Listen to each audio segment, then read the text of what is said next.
नमस्कार। पिछले वीडियो में हमने गुप्त काल में आर्थिक जीवन के बारे में विस्तार से अध्ययन किया था।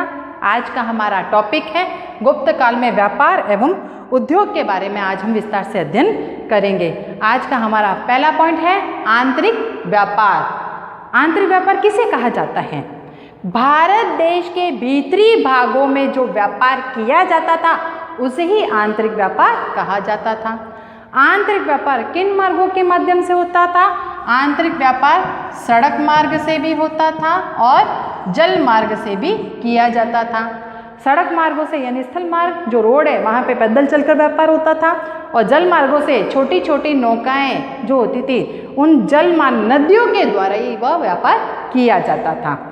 अब ये आंतरिक व्यापार कहाँ पर होता था? आंतरिक व्यापार पहले नगरों में किया जाता था, फिर गांवों में किया जाता था। सर्वप्रथम आंतरिक व्यापार नगरों में शुरू करके फिर गांवों तक पहुंचाया जाता था।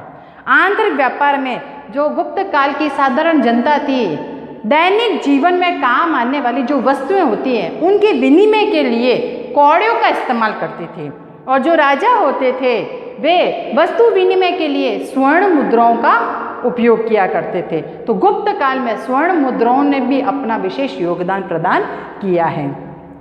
भारत के भीतरी भागों में जो ये आंतरिक व्यापार किया जाता था वो किसके माध्यम से किया जाता था? यह आंतरिक व्यापार सार्थ के माध्यम से किया जाता था। सार्थ कौन है?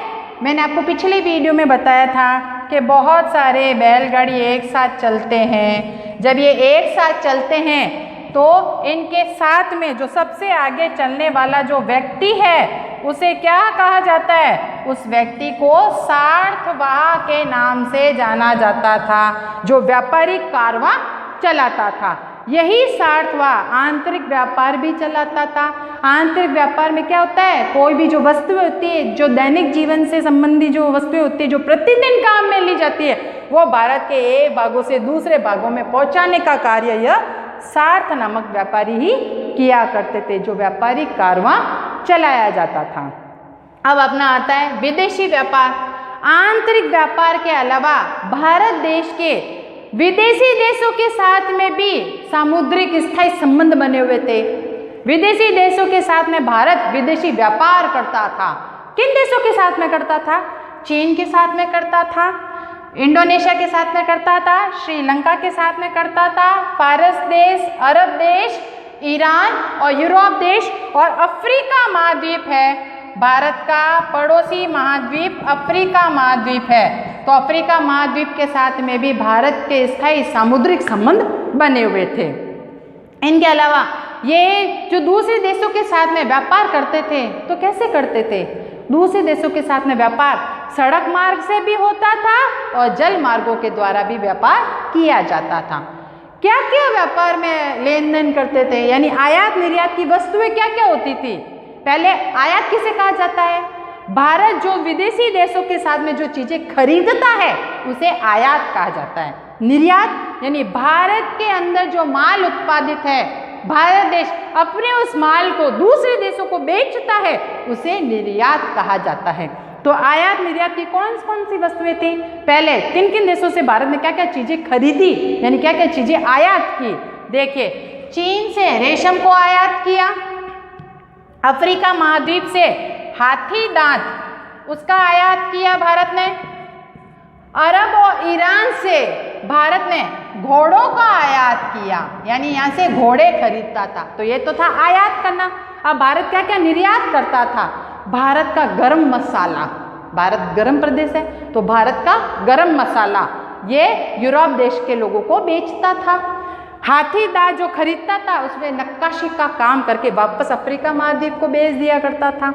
भारत को समुद्री क्षेत्रों से मोती प्राप्त होते थे तो ये विदेशी देशों को मोती भी बेचता था। भारत अपने यहाँ नील की खेती बहुत ज़्यादा करता था तो नील भी दूसरे देशों को बेचा करता था। तो ये तो चीज़ें थी भारत की आयात निर्यात की सामग्री। अब है भारत के प्रमुख बंदरगाह कौन कौन से थे? किन बंदरगाहों के माध्यम से ही भारत व्यापार करता था? देखिए, ये हमारा है गुजरात राज्य। यहाँ पर गुजरात में प्राचीन समय में भृगु कच्छ बंदरगाह था, जिसे बाद में भड़ोच बंदरगाह के नाम से भी जाना गया था। इसी भृगुकच्छ बंदरगाह से भारत पारस, अरब, ईरान और फिर यूरोप देश के साथ में व्यापार किया करता था।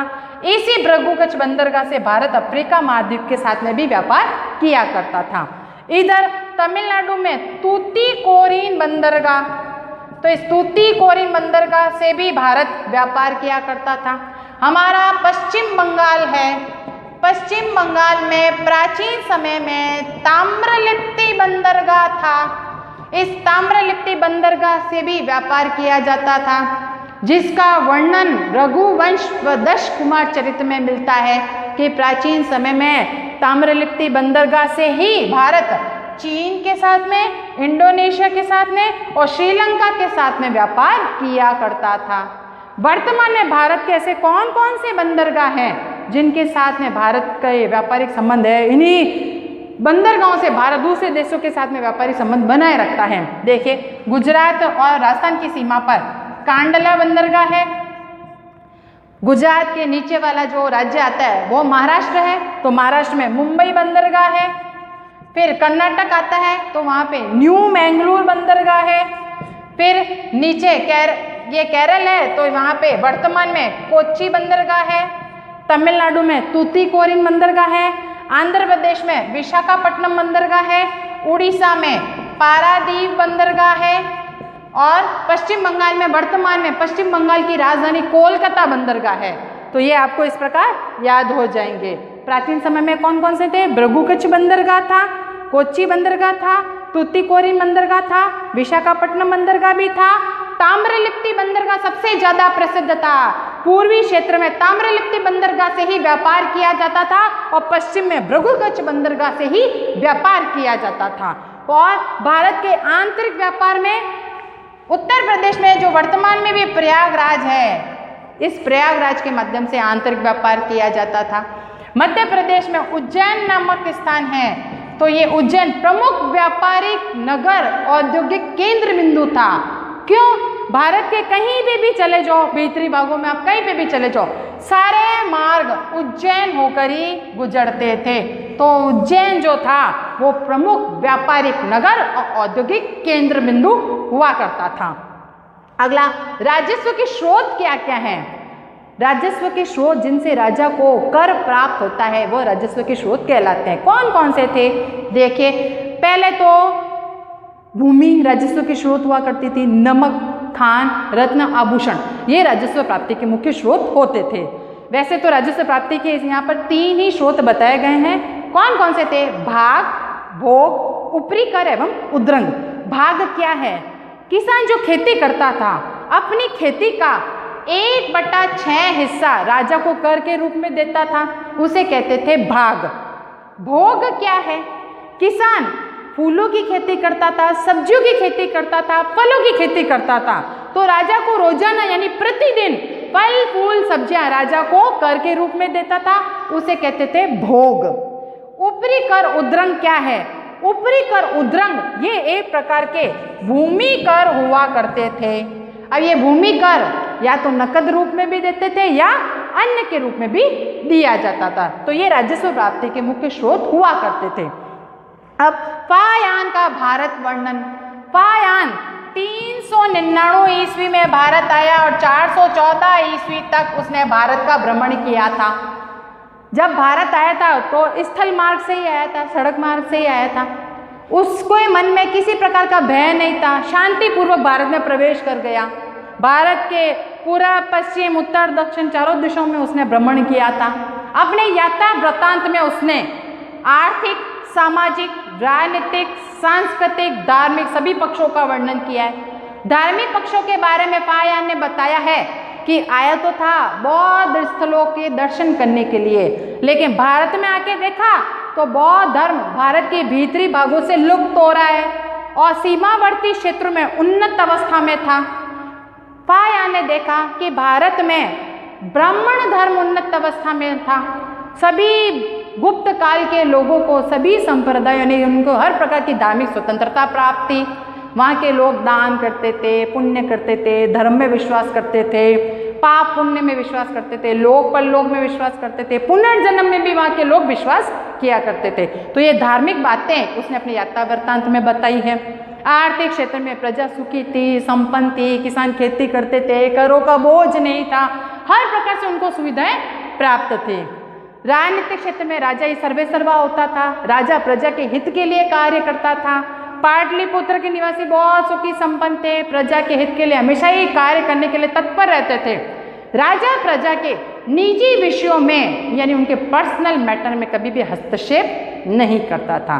राजा की जो स्थिरता थी, राजनीतिक स्थिरता, वो दीर्घ समय तक के लिए थी। तो हर प्रकार से राजनीतिक एकता कायम थी, शांति व्यवस्था कायम थी। अब सामाजिक क्षेत्र में उसने क्या बताया है फायान ने?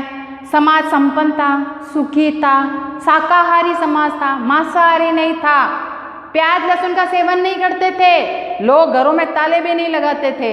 जो लोग प्याज लहसुन खाते थे उनका निवास नगरों से बाहर कर दिया जाता था। समाज में कठोर दंड व्यवस्था नहीं थी, दंड व्यवस्था ना के बराबर थी, हिंसक प्रवृत्तियां नहीं होती थी, अस्पृश्यता विद्यमान नहीं थी, किसी प्रकार का भेदभाव विद्यमान नहीं था, प्रजा सुखी और संपन्न थी। तो इस प्रकार फायान ने जब भारत का भ्रमण किया तो उसने सारी बातें उसने अपने यात्रा वृत्तांत में लिखी है। तो इससे क्या पता चलता है गुप्त काल कैसा था? अच्छे अच्छे राजा महाराजा थे, प्रतापी सम्राट हुए, प्रजा के हित के लिए कार्य करते थे, जिसका उदाहरण स्कंदगुप्त का जूनागढ़ अभिलेख से मिलता है कि स्कंदगुप्त ने सुदर्शन झील का पुनरुद्धार का कार्य संपन्न करवाया था। कई प्रकार की कलाओं का विकास गुप्त काल में हुआ है, चाहे चित्रकला हो, भित्ति चित्रकला हो, मूर्ति कला हो, एक तरह से मंदिर निर्माण कला हो, हर प्रकार की कलाओं का विकास गुप्त काल में हुआ है। कई साहित्यकार हुए, कालिदास है, हरिशेन है, विष्णु शर्मा है, कई वैज्ञानिक हुए, नागार्जुन है, पारद का आविष्कार किया, सोने चांदी से रोगों का निवारण पता कर लेते थे। कई प्रकार के चिकित्सक हुए हैं, चरक है, सुश्रुत है, धन्वंतरी है, उनको ऑपरेशन करना भी आता था। गणित के क्षेत्र में आर्यभट्ट और वराहमिहिर ने योगदान दिया है। तो गुप्त काल निसंदेह देखा जाए तो अपने युग का स्वर्ण युग माना जाता है। श्री अरविंद ने लिखा है, भारत ने अपने इतिहास में अपने जीवन शक्ति को इतना सुदृढ़, इतना मजबूत होते हुए कभी नहीं देखा जितना विकास गुप्त काल में हुआ। धन्यवाद।